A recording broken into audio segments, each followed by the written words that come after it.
నమస్కారం. ఈరోజు మనం మహాప్రళయం మరియు కాలతత్వం అనే మూల గ్రంథంలోకి కొంచెం లోతుగా వెళ్దాం. ముఖ్యంగా కాలం గురించి, అంటే టైం గురించి. అవును. ఈ మూలం కాలం గురించి చాలా ఆసక్తికరమైన విషయాలు చెబుతుంది. మనం సాధారణంగా అనుకునేదానికి భిన్నంగా ఉంటుందిది. అవును కదా. సృష్టి, ప్రళయం, పదార్థం, చైతన్యం వీటన్నిటితో కాలానికి ఉన్న సంబంధం, వీటి గురించే కదా మన చర్చ. ఖచ్చితంగా. అసలు ఈ మూలం ప్రకారం కాలమంటే ఏంటి? దాని అసలు స్వరూపమేంటి? ఈశ్వరుడు, ఆత్మలతో దానికున్న లింకేంటి? ఇవన్నీ చూద్దాం. సరే, అయితే మొదటి ప్రశ్నతోనే మొదలు పెడదాం. అసలు కాలమంటే ఏంటి? ఈ మూలం ఎలా నిర్వచిస్తోంది? మామూలుగా గడియారం టైం అంటాం, కానీ ఇక్కడ వేరే ఏదో చెప్తున్నట్టుంది. అవును, ఇక్కడే అసలు విషయం ఉంది. కాలమంటే ఈ మూలం ప్రకారం ప్రకృతిలో ఉండే ఓం అనే ప్రణవనాదం ఉంది కదా, ఉంది. దాని యొక్క అత్యంత సూక్ష్మమైన రశ్మి రూపమే కాలమంటోంది. అంటే సృష్టిలో మొట్టమొదటి, ఫస్ట్ అండ్ ఫోర్మోస్ట్, అత్యంత సూక్ష్మమైన బలం లేదా క్రియ, యాక్షన్, అదే కాలం. అంటే ఒక శక్తి లాంటిదా, వైబ్రేషన్ లాంటిదా? సరిగ్గా ఒక రకమైన సూక్ష్మ కంపన శక్తి అన్నమాట. కేవలం కొలమానం కాదు, విశ్వాన్ని నడిపే ఒక మూల శక్తిగా దీన్ని చూడాలి. ఇది చాలా యునీక్ ఐడియా. నిజంగానే యూనిక్. ఓం రశ్మి. హ్మ్, సరే, మరి మహాప్రళయం అప్పుడు, అంటే అంతా లయమైపోయినప్పుడు, అప్పుడు కాలం ఉంటుందా ఉండదా? మంచి ప్రశ్న. అన్నీ నశించినప్పుడు కాలం కూడా పోతుందనిపిస్తుంది కదా. అవును. పోతే మరి ముక్తాత్మలెలా ఉంటారు? మళ్ళీ సృష్టి ఎప్పుడు మొదలవ్వాలో ఎలా తెలుస్తుంది?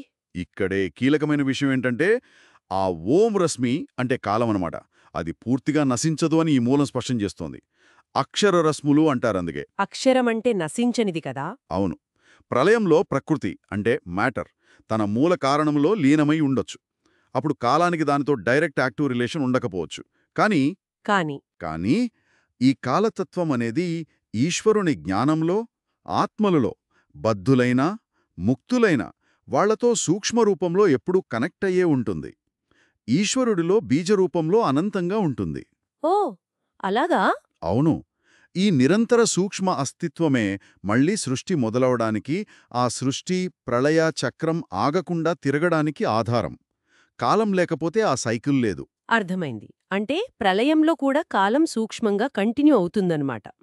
సరే, దీన్నే ఇంకొంచెం ముందుకు తీసుకెళ్తే వైశేషిక దర్శనంలో ఒక సూత్రం ఉందట కదా, ఉంది. కాలం అనేది నిత్య పదార్థాలని.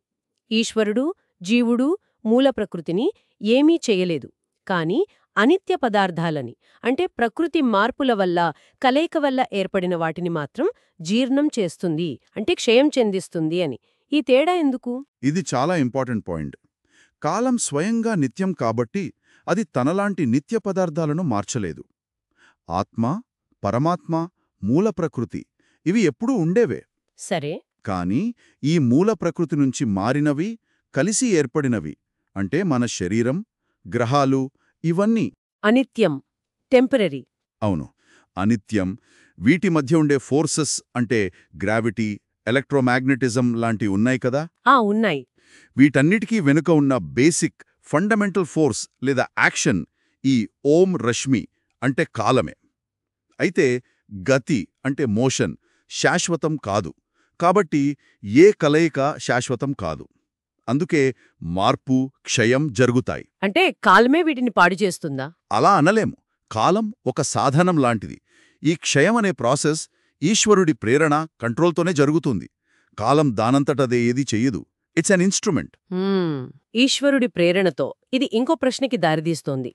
కాలం సృష్టిలో ఉపాదాన కారణమా లేక నిమిత్త కారణమా? అంటే మెటీరియల్ కాజా లేక ఇన్స్ట్రుమెంటల్ కాజా? ఈ తేడా ఎందుకు ముఖ్యమంటారు? చాలా ముఖ్యం. ఎందుకంటే ఇది కాలం అసలు నేచరేంటో చెప్తుంది. ఈ మూలం ప్రకారం కాలం కేవలం నిమిత్త కారణం. ఈశ్వరుడు కూడా నిమిత్త కారణమే. ఓకే. ఈశ్వరుడు తన సంకల్పంతో కాలాన్ని ప్రేరేపిస్తాడు. ఆ కాలశక్తి ప్రకృతిని ప్రేరేపిస్తుంది. అప్పుడు ప్రకృతి మహత్, అహంకారం, తన్మాత్రలు, మనస్సుగా మారుతుంది. అంటే కాలం ఆ మారిన పదార్థాల్లో ఒక భాగం అవదా? అవదు. ఉదాహరణకు కుమ్మరి మట్టితో కుండ చేస్తాడు. కుండలో మట్టి ఉంటుంది కాని కుమ్మరి ఉండడు కదా. అవును, నిజమే. అలాగే సృష్టిలో ప్రకృతి ఉంటుంది కాని దానికి కారణమైన కాలం అందులో ఒక ఇంగ్రీడియంట్లా ఉండదు. జస్ట్ ఆ ప్రాసెస్ను ఎనేబుల్ చేసే శక్తిగా, నిమిత్తంగా పనిచేస్తుంది. ప్రేరణ అనే మాట చాలాసార్లొచ్చింది. ఈశ్వరుడు కాలాన్ని, కాలం ప్రకృతిని ప్రేరేపిస్తుంది అని. ఇది మనం సైన్స్లో చదివే ఎనర్జీ ట్రాన్స్ఫర్ లాంటిదా, లేక వేరే ఏదైనా మీనింగ్ ఉందా దీనికి? ఇది చాలా మంచి పాయింట్. ఇది కేవలం ఫిజికల్ ఎనర్జీ ట్రాన్స్ఫర్ కాదని ఈ మూలం స్పష్టంగా చెప్తోంది. ఇక్కడే ఫిలాసఫీ, మోడర్న్ సైన్స్ హద్దులు దాటి ఆలోచిస్తోంది. ఎలాగా? ఒక ఉదాహరణ చూడండి. తండ్రి కొడుకుని ఒక్క చూపుతోనే ఒక పని చేసేలా ప్రేరేపించవచ్చు కదా? అవును, చెయ్యొచ్చు. ఇది అలాంటి సూక్ష్మమైన ప్రభావం. మెంటల్ ఇన్స్పిరేషన్ కావచ్చు, లేదా ఈ కాంటెక్స్ట్లో డివైన్ ఇన్స్పిరేషన్ కావచ్చు. ఓ, అంటే అది లోపల ఉన్న శక్తిని యాక్టివేట్ చేయడం లాంటిదా? సరిగ్గా. ప్రేరేపించబడిన వస్తువులో లేదా తత్వంలో ఆల్రెడీ ఉన్న శక్తిని, పొటెన్షియల్ని యాక్టివేట్ చేస్తుంది ఈ ప్రేరణ. ఇది ఎలక్ట్రిక్ ఇండక్షన్ లాంటి ఫిజికల్ ప్రాసెస్ కాదు. అంతకన్నా సూక్ష్మమైనది, చైతన్యవంతమైనది. చాలా బాగా వివరించారు. కాబట్టి మనం ఈ చర్చ నుంచి ముఖ్యంగా తీసుకువెళ్లాల్సింది, కాలమంటే కేవలం టైం కాదు, అది ఓం రశ్మి, ఒక మూలశక్తి. ప్రళయంలో కూడా సూక్ష్మంగా ఉండి సృష్టి ప్రళయ చక్రానికి ఆధారం. అవును. నిత్య పదార్థాలని మార్చకుండా అనిత్య పదార్థాల మార్పుకు, క్షయానికి ఇది నిమిత్త కారణం. అది ఈశ్వరుని ప్రేరణతోనే జరుగుతోంది. కరెక్ట్.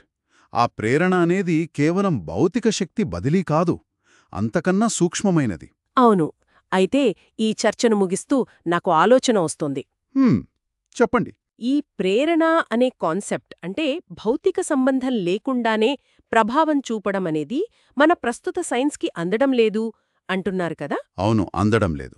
మరి మన ఈ రియాలిటీని కంట్రోల్ చేసే ఇలాంటి సూక్ష్మమైన శక్తులు, నియమాలు, ఇంటరాక్షన్స్ మనమింకా ఊహించనివి, కొలవలేనివి ఇంకేమైనా ఉండి ఉండొచ్చా? ఖచ్చితంగా. ఆ ప్రశ్నే ఈ తాత్విక చింతన యొక్క లోతు. దీని గురించి ఇంకా ఆలోచించడానికి, అన్వేషించడానికి ఎంతో ఆస్కారముంది.